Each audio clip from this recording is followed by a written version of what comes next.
تو نبی پاک صلی اللہ علیہ وسلم کو انہوں نے کافروں نے پوچھا وہ جو آپ کہتے تھے وحی آتی ہے جبریل آتے ہیں، یہ شروع کے دن تھے، ابتدا کے دن تھے، تو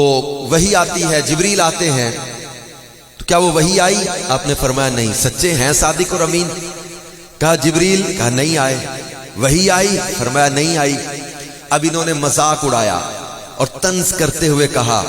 کہ محمد صلی اللہ علیہ وسلم کے رب نے معاذ اللہ ان کو چھوڑ دیا۔ انہوں نے کہا ودع و قلا، ودع کہتے ہیں چھوڑ دینا، قلا کہتے ہیں مکروہ جاننا۔ انہوں نے کہا تمہارے رب کو اچھے نہیں لگے ہوگے اس لیے اس نے تمہیں چھوڑ دیا ہے۔ جب انہوں نے ودع اور قلا کے ساتھ ہمارے کریم آقا علیہ الصلوۃ والسلام پر اعتراض کیا نا، تو اب جو وحی آئی، اب جو جبریل آئے تو وحی لے کر آئے۔ اللہ پاک نے فرمایا والضحیٰ واللیل اذا سجا ما ودعک ربک وما قلا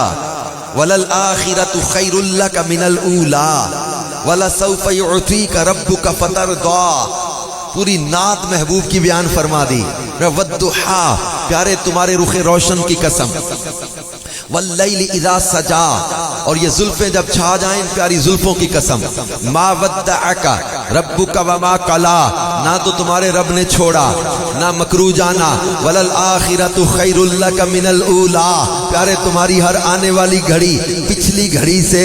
بہتر ہی آئے گی، ولسوف یعطیک ربک فترضی، اور تمہارا رب تمہیں اتنا عطا کرے گا کہ پیارے تم راضی ہو جاؤ گے۔ اسی طرح جب کفار نے سرکار دو عالم صلی اللہ علیہ وسلم کے صاحب زادے کے انتقال پر آپ کو معاذ اللہ ابتر کہا، ابتر کہتے تھے یہ منقطع النسل کو، جس کی اولاد نہ چلے، جس کی نسل نہ رہے، انہوں نے کہا معاذ اللہ ابتر ہو گئے۔ اب رب کائنات نے اس لفظ ابتر کا جواب دیا، لیکن آغاز کہاں سے کیا؟ انا اعطیناک الکوثر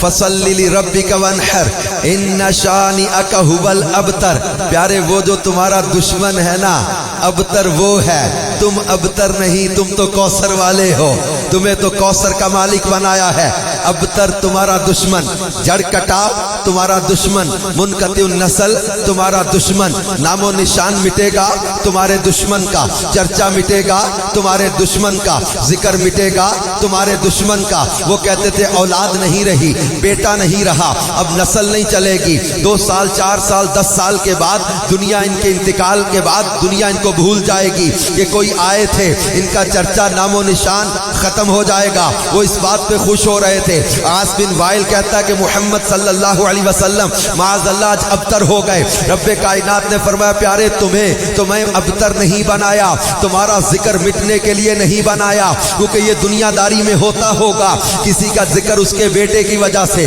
کسی کا ذکر اس کے باپ کی وجہ سے، کسی کا چرچا اس کے پیر کی وجہ سے، کسی کا چرچا اس کے مرید کی وجہ سے، کسی کا چرچا اس کے استاد کی وجہ سے، کسی کا چرچا اس کے شاگرد کی وجہ سے، کسی کا چرچا اس کے لیڈر کی وجہ سے، کسی کا چرچا اس کا ورکر کرے، کسی کا چرچا اس کا وزیر کرے، کسی کا چرچا اس کا سپورٹس پرسن کرے، کسی کا چرچا اس کا مشیر کرے، مگر رب کائنات نے اپنے محبوب کے ذکر کو نہ استادوں کا محتاج رکھا، نہ شاگردوں کا محتاج رکھا، نہ پیروں کا محتاج رکھا، نہ مریدوں کا محتاج رکھا، نہ عالموں کا محتاج رکھا، نہ واعظوں کا محتاج رکھا، نہ ادیبوں کا محتاج رکھا، نہ شاعروں کا محتاج رکھا، نہ خطیبوں کا محتاج رکھا، نہ وزیروں کا محتاج رکھا، نہ مشیروں کا محتاج رکھا، نہ لیڈروں کا محتاج رکھا، نہ ورکروں کا محتاج رکھا، نہ سیاستدانوں کا محتاج رکھا، نہ تاجروں کا محتاج رکھا، دنیا والوں کی زبانوں کا اپنے محبوب کے ذکر کو محتاج رکھا ہی نہیں۔ پیارے کوئی تیرا ذکر کرے یا نہ کرے، وَرَفَعْنَا لَكَ ذِكْرَكَ، اللہ نے تیرا چرچا بلند کر دیا ہے، تو کسی کے گھٹائے سے نہ گھٹا ہے نہ گھٹے گا، جب بڑھائے تجھے اللہ تعالی تیرا، وَرَفَعْنَا لَكَ ذِكْرَكَ کا ہے سایہ تجھ پر، ذکر اونچا ہے، بول ہے، بالا تیرا، مٹ گئے مٹتے ہیں مٹ جائیں گے اعداء، یعنی دشمن تیرے، نہ مٹا ہے نہ مٹے گا کبھی چرچا تیرا۔ عقل ہوتی تو خدا سے نہ لڑائی لیتے، یہ گھٹائیں اسے منظور بڑھانا تیرا کسی میں یہ ہمت ہے جو ذکر مصطفیٰ کو ختم کر دے؟ اللہ تبارک و تعالی نے اپنے محبوب کے ذکر کو بھی بلندی عطا کی، فرمایا پیارے تمہیں کوثر کا مالک بنایا ہے، تمہاری جو ہے وہ تمہاری شہرت بھی بڑھتی رہے گی، تمہارا چرچا بھی بڑھتا رہے گا، تمہارا ذکر بھی بڑھتا رہے گا۔ میں کوثر کی تفسیر دیکھنے لگا، یہ کوثر سے مراد کیا ہے؟ حضرت عبداللہ ابن عباس نے اس بارے میں کیا فرمایا، تفسیر خازن میں اس کے بارے میں کیا لکھا ہے، تفسیر مدارک میں اس کے بارے میں کیا لکھا ہے، تفسیر معلم التنزیل، تفسیر روح المعانی، تفسیر روح البیان، تفسیر کبیر، تفسیر ابن کثیر، تفسیر جلالین، تفاسیر کے مجموعے دیکھنا شروع کیے کہ مفسرین نے اس لفظ کوثر کے معنی میں کیا لکھا ہے۔ تفسیر صراط میں بھی دیکھے، تفسیر نور العرفان میں دیکھے، تفسیر خزائن میں دیکھے، تفسیر حسنات میں دیکھے، تفاسیر میں لفظ کوثر کے معنی کو دیکھا تو اب لفظ کوثر کے معنی بیان کرتے ہوئے مفسرین نے لکھا ہے یہ کوثر سے مراد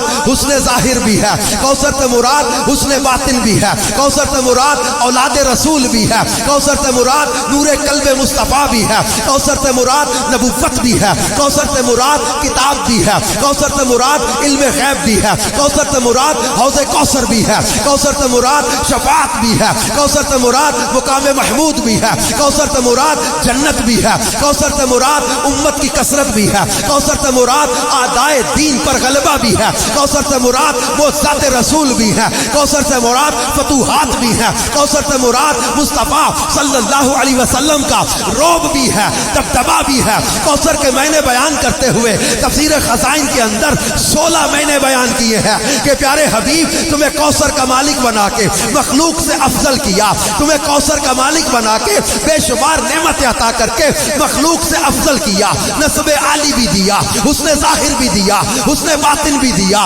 نبوت بھی عطا کی، کتاب بھی عطا کی، علم بھی عطا کیا، حوض کوثر بھی عطا کیا، مقام محمود بھی عطا کیا، جنت کا مالک بھی بنا دیا، اولاد کی کثرت بھی عطا کر دی، تمہیں امت کی کثرت بھی عطا کر دی، اعدائے دین پر غلبہ بھی عطا کر دیا، تمہیں معجزات بھی عطا کر دیے، فتوحات بھی عطا کر دی۔ یہ میں نے بیان کرتے کرتے آخر میں ایک جملہ لکھا ہے اور ایسی بے شمار نعمتیں اور فضیلتیں جن کی حد کوئی نہیں اللہ نے اپنے محبوب کو عطا فرما دی ہے۔